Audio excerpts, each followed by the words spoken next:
विशद ज्ञान में आपका हार्दिक स्वागत है। आज हम पृथ्वी के बारे में अध्ययन करते हैं।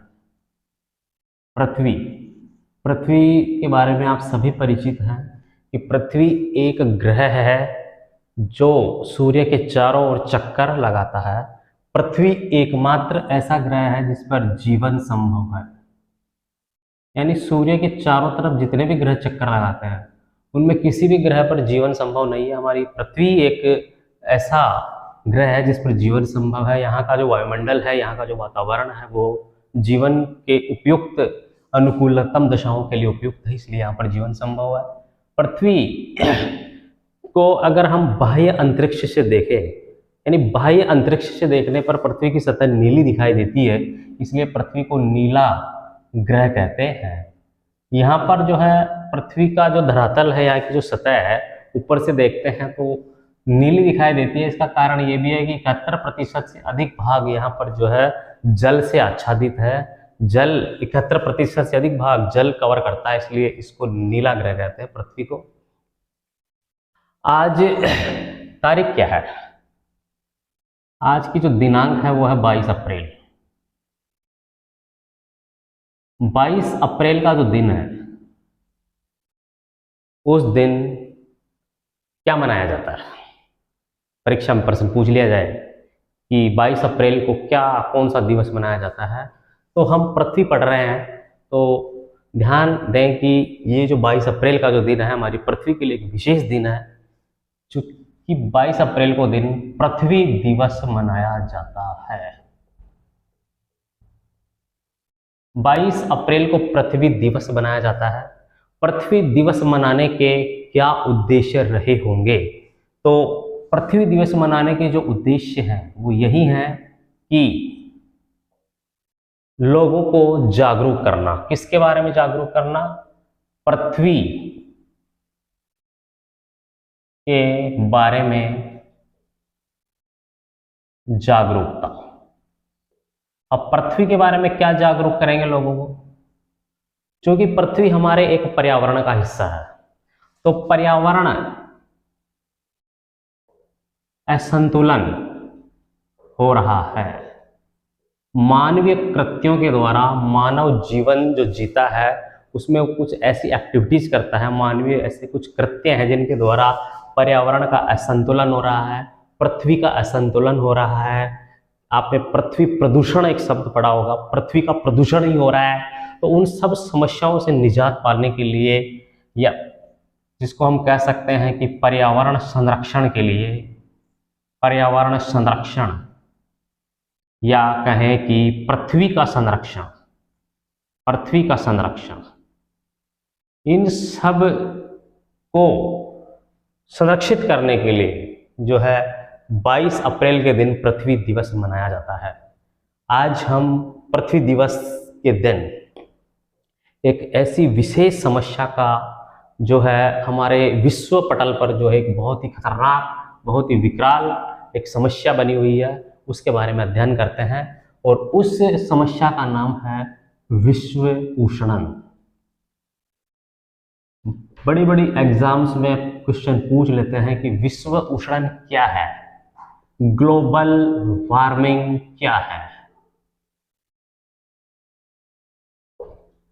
देखिए दोस्तों कि जो हमारी पृथ्वी है, हमारा जो पर्यावरण है, उसकी जो जलवायु है वो अनुकूल होगी तो ही जीवन संभव है। उस जलवायु के साथ यदि खिलवाड़ होगी, उस जलवायु का इम्बैलेंस होगा, जलवायु का असंतुलन होगा, तो फिर पर्यावरण जो है असंतुलन होगा, और पर्यावरण असंतुलित होगा तो जीवन, किसी भी समस्त जीवधारियों का जो जीवन वो प्रभावित होता है।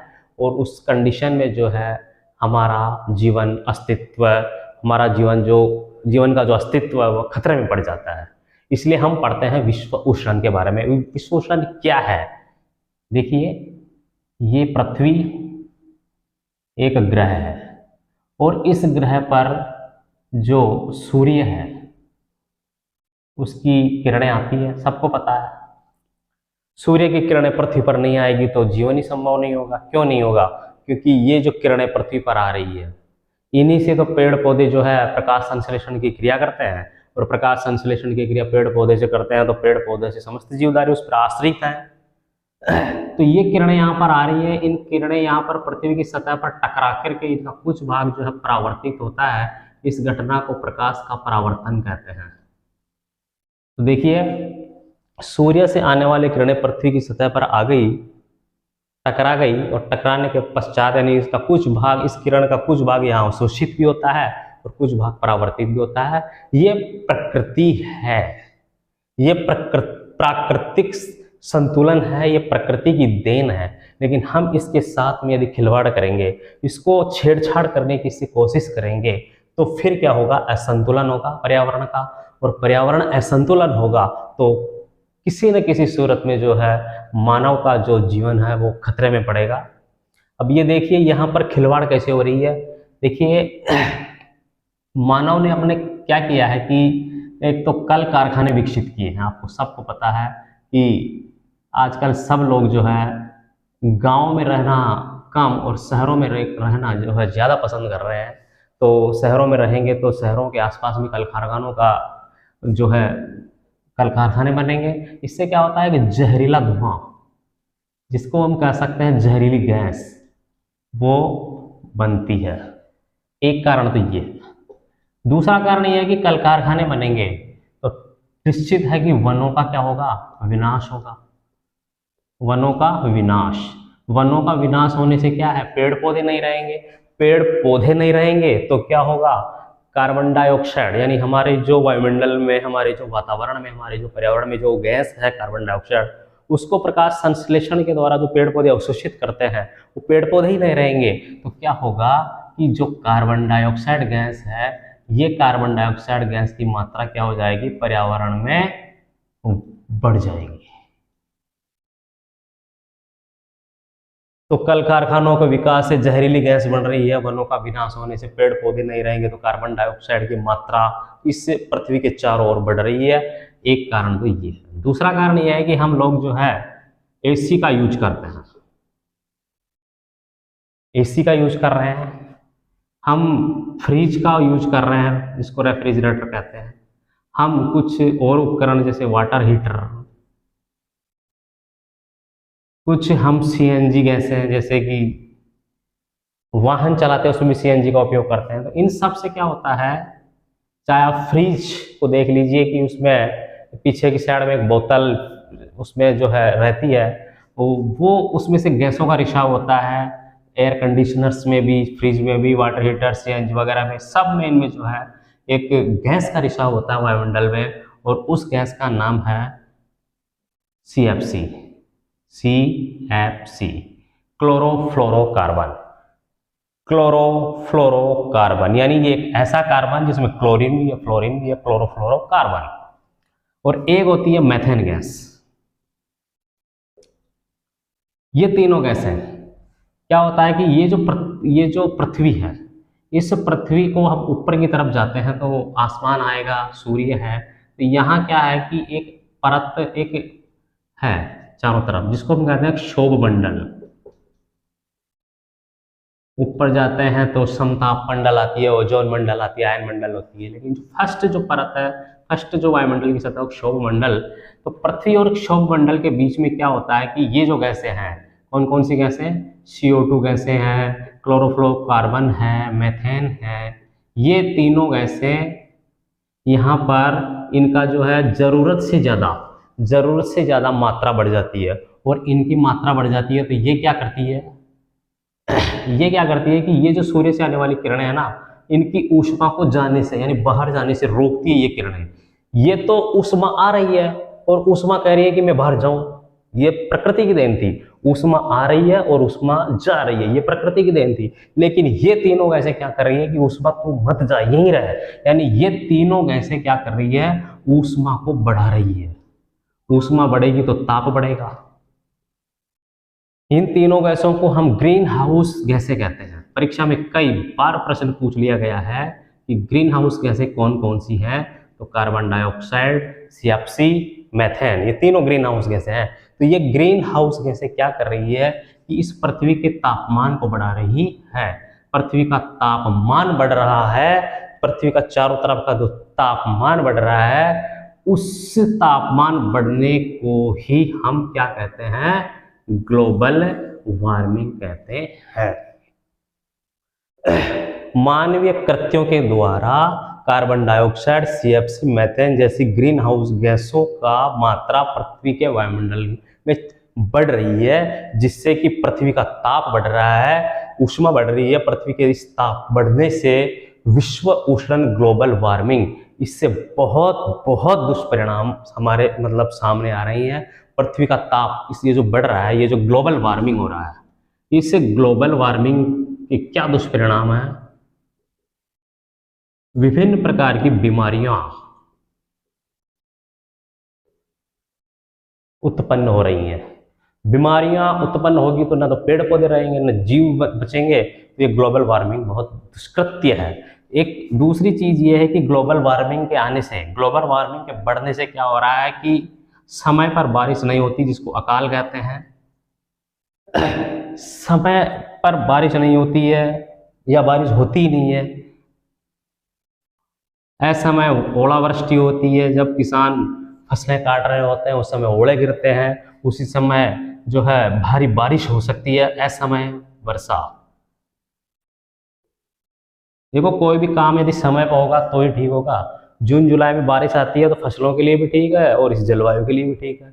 मार्च में, अभी पिछले मार्च में बारिश खूब आई तो क्या हुआ, किसान बेचारा जो फसलें काट के खेत में सुखा रहा था, उनको भीनता रहा, छीनता रहा, सुखाता रहा, क्या हुआ, सबका कचरा हो गया। तो ऐसे समय वर्षा हो गया, अनावृष्टि हो रही है, अकाल पड़ रहे हैं, बीमारियां बढ़ रही है।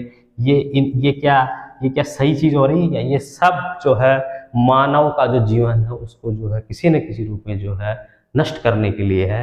तो ग्लोबल वार्मिंग से ये इतनी सारी गंभीर परिस्थितियां मतलब बन रही है। इन सब से के लिए कोई केवल भारत देश में नहीं है, ये पूरे विश्व में है। ये चाहे कोई विकसित देश हो, चाहे विकासशील देश हो, सब लोग इस ग्लोबल वार्मिंग से परेशान है और पृथ्वी के लिए ये एक बहुत विकराल समस्या है। ये तो हो गया ग्लोबल वार्मिंग। अब कुछ उपाय हैं इस ग्लोबल वार्मिंग को कम करने के लिए या इसे निजात पाने के लिए, इसको कम करने के लिए कुछ उपाय हैं। सबसे बड़ा और सबसे जो महत्वपूर्ण जो उपाय है वो है वृक्षारोपण। आप जितने ज़्यादा वृक्षारोपण करेंगे, जितने ज़्यादा वृक्ष लगाएंगे, पेड़ पौधे लगाएंगे, वो इसको जो है इस समस्या को कम करेगा। क्योंकि पेड़ पौधे होंगे तो वो कार्बन डाइऑक्साइड को कैचअप करेंगे और कार्बन डाइऑक्साइड की मात्रा को बढ़ाने में वो महत्वपूर्ण भूमिका निभाएंगे। तो वृक्षारोपण बहुत जरूरी है, वृक्षारोपण करना चाहिए। उसी से बारिश होगी, उसी से ग्लोबल वार्मिंग रोकेगा, उसी से पृथ्वी की जलवायु का संतुलन बना रहेगा। दूसरी चीज ये है कि ये जो ग्रीन हाउस गैसें होती है, ग्रीन हाउस गैसें उपकरण, यानी ऐसे उपकरण जो ग्रीन हाउस गैसों का रिसाव करते हैं, एसी हो गया, फ्रिज हो गया, तो इनको जो है आप यूज कम कीजिए।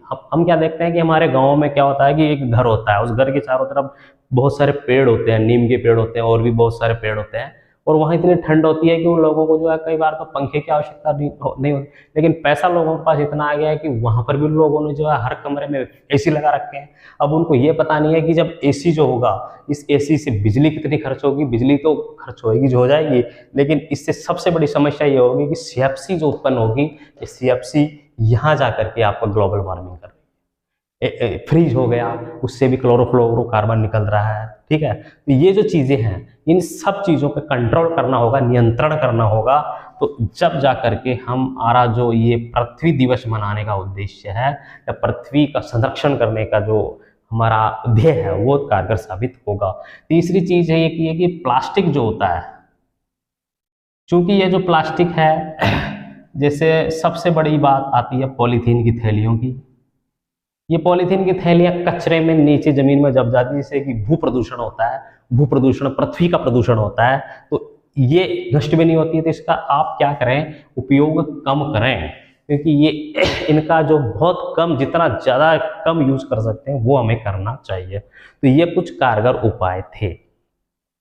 और भी कुछ हो सकते हैं, जैसे कि सीएनजी का आप प्रयोग कम करें, वाहनों का कम उपयोग करें, पेट्रोल डीजल का उपयोग, मतलब काम तो होगा लेकिन जितना आप कम कर सकते हो कीजिए। उससे क्या होगा कि विश्व उष्णन जैसी विकराल समस्या से हम निजात पा सकते हैं। और ये जो विकराल समस्या है पृथ्वी के लिए मतलब हम समस्त जीवधारियों के लिए, इस समस्या से बचने के लिए हमको है वृक्षारोपण करना होगा। इन जहरीली गैसों का यानी ग्रीन हाउस गैसों से रिसाव जो भी ये उपकरण करते हैं उनका उपयोग कम करना होगा। और पर्यावरण संरक्षण को बचाने के लिए ये जो पृथ्वी दिवस मनाया जाता है, इस पर हमें यही ध्यान देना है। यही हम इस पृथ्वी दिवस मनाने का ध्येय, इस पृथ्वी दिवस मनाने का उद्देश्य तभी कारगर होगा कि हम लोग जो है इस ग्लोबल वार्मिंग को जितना ज़्यादा रोकें, उतना ज़्यादा हम जितना हम कर सकते हैं उतना हम इस समस्या को, इस ग्लोबल वार्मिंग को, इस विश्व उष्णन को कम करें।